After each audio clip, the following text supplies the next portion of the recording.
We're just a couple of weeks away from finding out what the Las Vegas Raiders will do in the 2025 NFL Draft. It's a bit tricky to predict right now because they've set themselves up well in free agency, avoiding the need to be desperate for any one position. Despite losing some players, the Raiders did a solid job of replacing them with others who have similar skills, and they've even gotten a bit more physical in the process. They probably still need a cornerback, and they made a smart move by trading for quarterback Geno Smith, which helps address their needs at that position. With the addition of guard Alex Kappa, they seem to feel confident in their offensive line, but they could still use another guard. Overall, the Raiders are in a good position to pick the best players available. You've heard me talk about this all off-season. Running back Ashton Gentry is the pick here, no doubt about it. It would be just like when the Raiders selected Brock Bowers last year. They're planning to use a lot of 12 personnel, which means 2 tight ends on the field, and they need another tight end. Michael Mayer was their second tight end, but they need an H-back or a move tight end who can catch passes, and that's exactly what Brock Bowers was. He was the best player available who also filled a need, and it's paying off since he's going to be the best player available when the Raiders pick at number 6 overall this year. Bowers is the best player in this draft, but that's a discussion for another time. Coach Pill has been emphasizing the importance of running the ball and playing solid defense all offseason, so it makes sense to invest a high pick in a player who fits that philosophy. If you plan to run the ball a lot, you should focus on who you're giving the ball to. Gentry is a generational talent, just like Bowers was last year. Good pass-catching tight ends thrive in play-action situations, especially when linebackers are covering them. Once Bowers gets a step, he's hard to stop. Recently, Raider beat writers, especially Hondo Carpenter, have been talking about how much the Raiders like Gray Zabel. I believe it because he's similar in size to Kappa. Both are 6 feet 6 inches and weigh 312 pounds, with 32-inch long arms. They've both shown they can excel at both pass blocking and run blocking.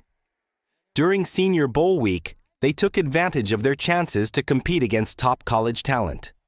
Another thing they have in common is their versatility. Both players can play multiple positions along the offensive line, which is something every GM values. John Sprague is no exception. With limited roster spots, versatility is crucial. In 2022, Zabel started 1 game at left guard and 5 games at right tackle. In 2023, he started 3 games at left guard and 12 at right tackle. By 2024, he was an FCS All-American at left tackle. However, his 32-inch arms are a bit shorter than ideal, so he's expected to move to guard in the NFL, just like Kappa did. In round 3, the Raiders could grab a quarterback to develop behind Smith. Quinn Ewers went from being a top 10 quarterback in this class to being seen as overrated, then dropped to a 4th-round pick, and now he's underrated again, projected to go in the 3rd round. I think Quinn Ewers is a solid choice to develop behind Geno Smith. At 6 feet 2 inches and 215 pounds, he's primarily a pocket passer, but he has some elusiveness and can scramble when needed. While there's no official 40-yard dash time for him yet, he's fast enough. He has a strong arm, good accuracy, and the ability to throw from different angles and platforms. The main issue with Ewers has been his consistency, which was affected by a torn oblique last year. Despite that, scouts praised his mental toughness for playing through the injury and handling the pressure of being behind Arch Manning. Nothing seems to be good enough when you're in the shadow of a highly touted quarterback like Manning. Overall, Ewers has some areas to improve, but his arm talent and ability to run a pro-style offense are definitely positives. I still like Trey Tucker, but the Raiders need another speedster or vertical threat. When you have a tight end like Brock Bowers, it's important to surround him with as much speed as possible.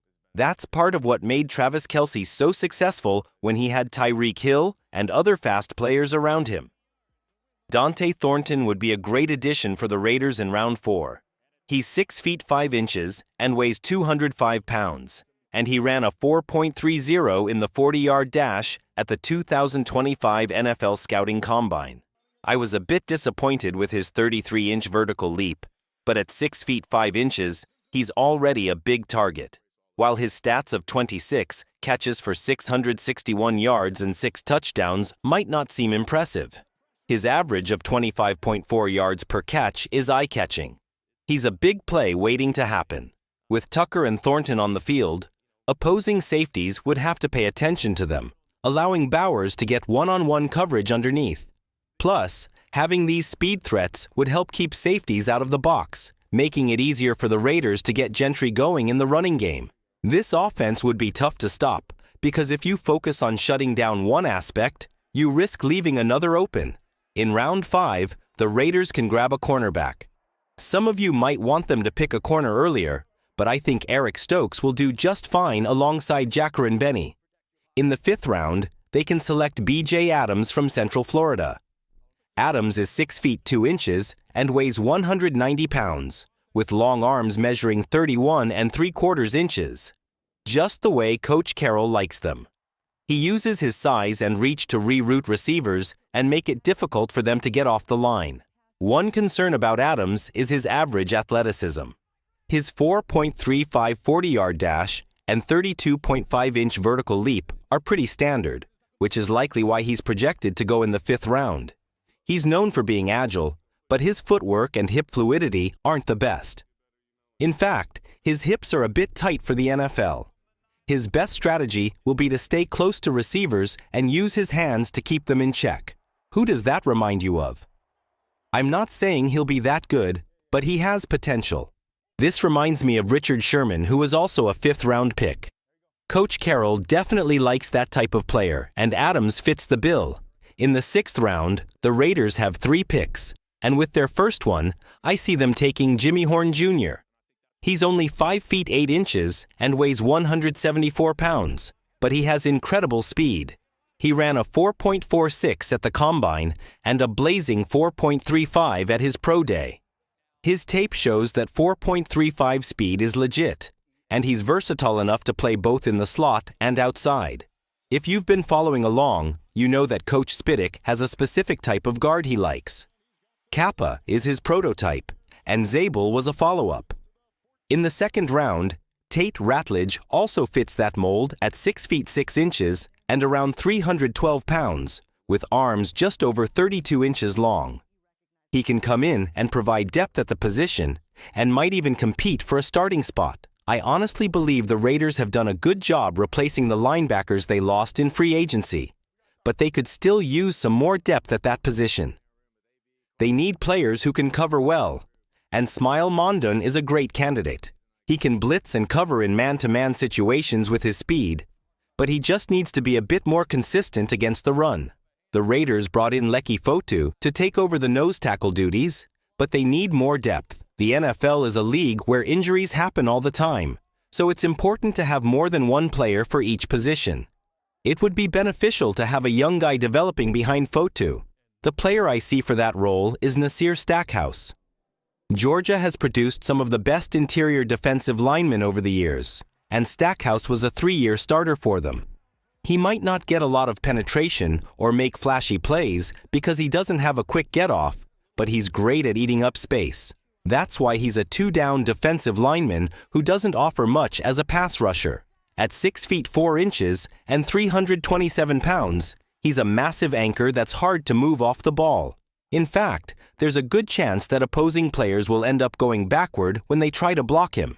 He has powerful hands that can jolt you back as soon as he makes contact, and from there, it's easy for him to take control. He'll likely start out behind Fotu, but that's a solid plan. So, there you have it. My first mock draft of the offseason. You all knew Gentry was going to be the first-round pick as soon as I mentioned doing a mock draft. Zabel is the type of guard Coach Spy likes, and I've been hearing a lot about how much they love him. Thornton is a height, weight, and speed freak, and I'd love to see him play receiver for the Raiders. Adams seems like a corner that Coach Carroll would want on his team. This is my first mock draft of the year, and I think it's pretty solid. I'd love to see your mock drafts in the comments section. Thanks for watching, and I'll see you next time.